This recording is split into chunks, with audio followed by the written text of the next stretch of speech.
Muhammad kemuliaan Nabi Muhammad Rasulnya megah dalam jemalah ulul azim.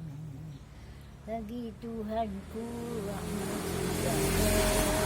Abu Bakar sahabat yang suci, Abu Bakarnya dengan Siddiq, hantam Farid bangsa dan Nabi.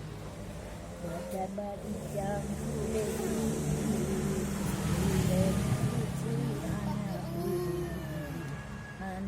wacun hati kudai Jubekat masih nama sedeki. Tuhanku memberi tu malam kenan hati Usman melintir Nabi. Yang puga urun dalam rupaan, yang puga dalam senang bayi. Dalimuh-limuh suara nama kepada Umar Bandung nang hadi. Aba firman lidah firpase muka nang rumeh bandua pipi. Senang tiasa tiken terseme hanton na rumeh ajaran Nabi.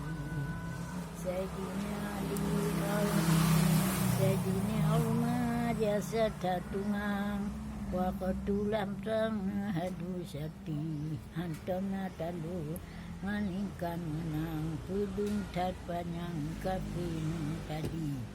Dalungan nagro cok rampasan lutan tawam bangsa kapiri. Sampai anjino mantong simpan wakaf miliknya makanan fakir. Sayyidina Ali alim tajidah hingga tus magahu Yahudi. Sapujih tanyang sipluh mapegah hanabu bedah yang mengisi. Lagi tumbuk yang dibeta tiga masa perang hibas datang titi. Habis raya jak berangkat Nabi.